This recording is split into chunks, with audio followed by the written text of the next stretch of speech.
आइए सुनते हैं कहानी इज्जत का सवाल का भाग 3।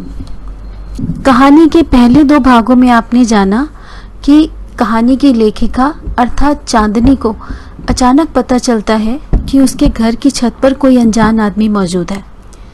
छत वाले घर पर जाते हैं और पाते हैं कि एक अच्छे घर का दिखने वाला स्मार्ट सा कम आयु का लड़का वास्तव में छत पर मौजूद है। ये लोग उसकी काफ़ी पिटाई करते हैं, पर ये लड़का और नीचे सड़क पर खड़े इसके दोस्त ये नहीं बताते हैं कि ये लड़का जिसका नाम अथर्व है इनकी छत पर आया ही क्यों और कैसे। पुलिस को बुला लिया जाता है, पर बाद में चांदनी के पति पुलिस में FIR लॉन्च करवाने से मना कर देते हैं।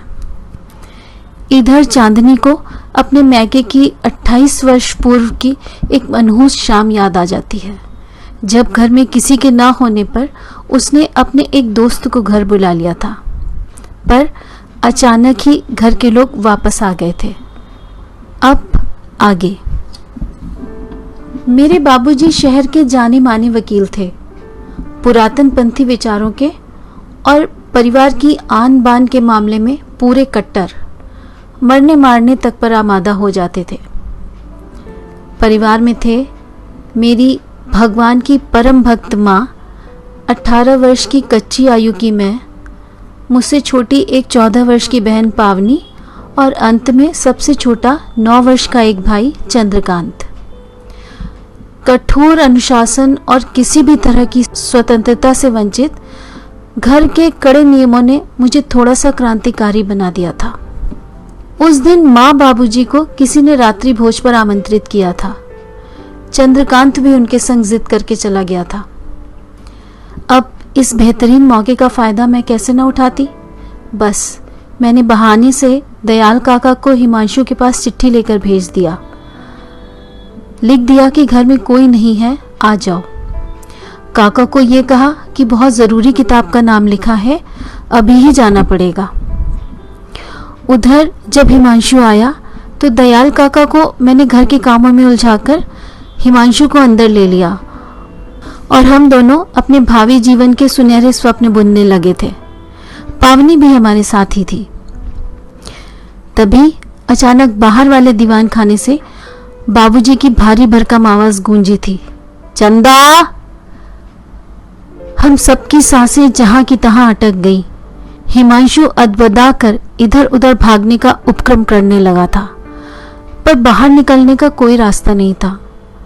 उसे हर हाल में बाबूजी के सामने से ही जाना पड़ता। मुझे काटो तो खून नहीं।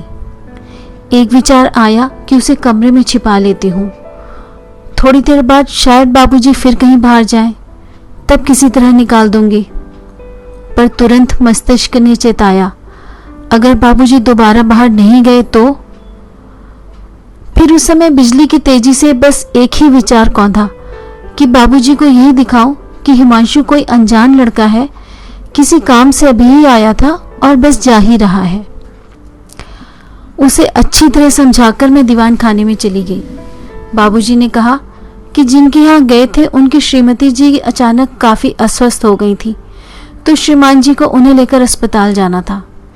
अब ऐसे में उनके पीछे उन्हीं के घर में खाना खाना अभद्रता होती, तो हम लोग वापस आ गए। माँ बाबूजी दोनों दीवान खाने में बैठे बातें कर रहे थे और लग रहा था वहीं बैठे रहने वाले भी थे। अब हमारे पास कोई और रास्ता नहीं था सिवाय इसके कि हिमांशु उन लोगों के सामने से होते हुए ही बाहर जाए। मैं अंदर गई, उसका हाथ पकड़कर अपने सिर पर रखा और उसकी आंखों में झांककर फुसफुसाकर कहा, हेमू, याद है ना तुम्हें? किसी भी तरह ये नहीं बताना है कि तुम मुझे पहले से जानते हो। देखो, कुछ भी हो जाए मेरा नाम मत लेना। बाबूजी घर की इज्जत के मामले में कुछ भी कर सकते हैं, वो मेरी जान ले लेंगे। मैंने उसे अपने सर पर हाथ रखवाकर कसम दी कि कुछ भी बहाना बना दे, बस सच्चाई ना बताए कि मैंने उसे बुलाया था। मैं खिड़की के पर्दे के पीछे से देख रही थी। बाबूजी अपने घर के अंदर से निकलते एक अनजान युवक को देख बुरी तरह चौंक गए थे। क्रोध से उनका मुंह लाल हो रहा था वो गुस्से में उससे पूछ रहे थे कि वह कौन है और उनके घर के अंदर क्या कर रहा था। हिमांशु अचकचाया सा खड़ा रहा, शायद उसे कुछ जवाब नहीं सूझ रहा था। बाबूजी की शक्ल से साफ जाहिर हो रहा था कि अब अगला वार उनकी जुबान से नहीं हाथों से आएगा। मैं उस क्षण अचंभित रह गई जब हिमांशु एकदम से बोल उठा, मैं क्या करूं? चांदनी ने ही मुझे जबरदस्ती बुलाया था कि अभी घर पर कोई नहीं है, ये देखिए चिट्ठी भी है मेरे पास। मैंने तो उसे मना भी किया था, पर ये मानती कहाँ है। मेरी आंखें फैल गई, होंठ खुले रह गए। क्या ये वही है वो था जिसने मेरे साथ संसार की कोई भी कठिनाई पार करने की कस्में खाई थी? इसके बाद मैं खड़ी न रह सकी, क्योंकि बाबूजी का जोरदार थप्पड़ मेरे गाल पर उनकी चारों अंगुलियों के गहरे निशान छोड़ गया था। मुझे मालूम नहीं कि इसके बाद क्या हुआ होगा, क्योंकि जब मुझे होश आया मैं अस्पताल में थी। घर आने के बाद मुझे बताया गया उसी सप्ताह मेरी शादी है। मन ही मन एक आखिरी उम्मीद मुझे यह भी थी कि थक हार कर, शायद अपनी इज्जत बचाने के लिए ही बाबूजी मेरा विवाह आनन फानन में हिमांशु से ही कर रहे हैं, और इसकी कीमत देने के लिए मैं अपनी कॉलेज की पढ़ाई तक को त्यागने को मानसिक रूप से तैयार हो गई थी। परंतु विवाह के बाद ससुराल आने पर मुझे पता चला था कि मेरे पति मेरे बाबूजी के एक जूनियर थे। आए दिन मुझे बाबूजी की एनेक्सी में आते जाते दिख जाते थे। उनकी आंखों में हमेशा मेरे लिए प्रेम होता था, पर उनकी साधारण सी शक्ल सूरत और सांवले रंग से मैं बुरी तरह से चिढ़ती थी। कई बार मैं उन्हें कठोर शब्द भी बोल देती थी, पर वो बस मुस्कुराते रहते थे। मुझ जैसी लड़की, मतलब एक ऐसी लड़की जो एक अनजान लड़के के संग घर में पकड़ी गई थी, उससे शादी का प्रस्ताव स्वीकार कर शिखर जी ने मेरे घर वालों की अनंत प्रशंसा बटोर ली थी।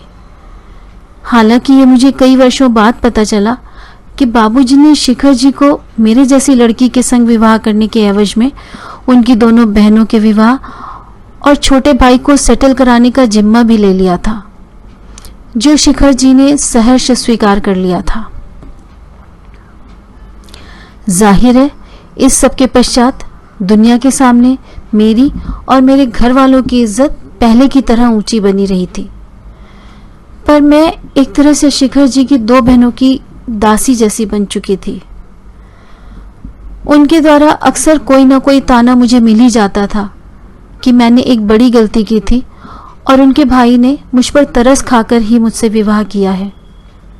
हालांकि मेरे पति शिखर जी और उनके छोटे भाई यानी मेरे देवर शिशिर भैया ने हमेशा मेरा साथ दिया और मेरी इज्जत करी।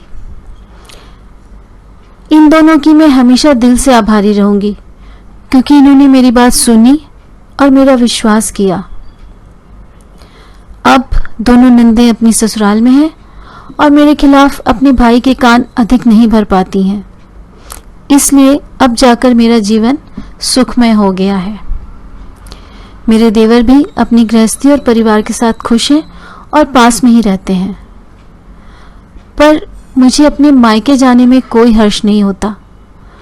बाबूजी की तथाकथित इज्जत रखने के लिए ही कभी कभी मैं उनके बुलाने पर और शिखर जी के समझाने पर तीज त्योहार पर वहां चली जाती हूँ, पर वो घर मुझे काटने को दौड़ता है और मैं हर संभव प्रयत्न करती हूँ उसे भूल जाने का। 8-10 वर्ष बीत चुके थे। हम सब उस प्रसंग को कब का भूल चुके थे। आज हम दोनों यानी शिखर जी और मैं बासु साहब की बेटी के विवाह में आए हुए हैं। जयमाल हो चुका है, लोग खाना खा खा कर निकलने लगे हैं। हमें तो पास में ही जाना है, तो कोई जल्दी नहीं है। शिखर जी दोस्तों के संग रिलैक्स करना चाह रहे हैं। इतने दिन बाद सब इकट्ठा हुए हैं। अंदर उन सबकी मंडली जमी है, सबके कह कहे गूंज रहे हैं। मैं टहलते हुए बैंक्वेट हॉल से बाहर गार्डन की तरफ आ गई। यहाँ खुले आसमान के नीचे पेड़ों पर बिजली के झिलमिलाते नन्हे नन्हे रंगीन बल्बों की सजावट हवा के हल्के ठंडे झकोरों के संग बेहद भीनी भीनी लग रही है। यहाँ लोग काफ़ी कम हैं। एक बड़ी सी खाली राउंड टेबल की एक कुर्सी पर मैं बैठ गई। मेज पर बीचों बीच सुंदर सा गुलदस्ता सजा हुआ है, जिसके ताज़े गुलाबों की खुशबू अभी भी आसपास बिखरी हुई है। तभी कोई पास में आकर खड़ा हुआ। कहानी का तीसरा भाग यहीं तक। इसका चौथा और अंतिम भाग भी आपको जल्दी ही मिलेगा। आप सब स्वस्थ रहिए, खुश रहिए। धन्यवाद।